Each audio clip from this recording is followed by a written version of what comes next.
अस्सलाम वालेकुम, आप देख रहे हैं PA न्यूज HD और मैं हूं आपके होस्ट सादिया बतूल। शामिल करते हैं आज की अहम खबरें। कराची के इलाके डिफेंस फेज 6 में फ्लैट में मुर्दा पाई गई अदाकारा हुमैरा असगर की लाश का पोस्टमार्टम मुकम्मल कर लिया गया। गुज़श्ता रोज कराची के इलाके डिफेंस फेज 6 में फ्लैट्स मॉडल और अदाकारा हुमैरा असगर मुर्दा पाई गई थी। पुलिस ने हुमैरा के अहल खाना से राब्ता कर लिया। पुलिस के मुताबिक खातून के वालिद ने लाश वसूल करने से इनकार कर दिया, कहा कि उन्होंने हुमैरा से कतई ताल्लुक कर लिया था। पुलिस का कहना है कि मॉडल के वालिद को समझाया है कि कराची आकर लाश वसूल करें, ताहम अहल खाना ने दोबारा राब्ता नहीं किया।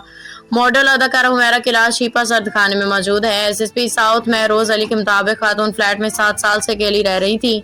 2018 में फ्लैट किराए पे लिया था और वो 2024 से किराया नहीं दे रही थी। वाक़े के बाद अदालती बैलेट ने फ्लैट सील कर दिया, जबकि वाक़े के मुख्तलिफ पहलुओं से तहकीकात जारी है। मरहुमा के मोबाइल फोन का डाटा भी हासिल कर लिया गया है। मौत की असल वजह केमिकल एग्जामिनेशन रिपोर्ट आने से सामने आएगी, ताहम इब्तदाई तौर पर खातून की मौत तबई मालूम होती है।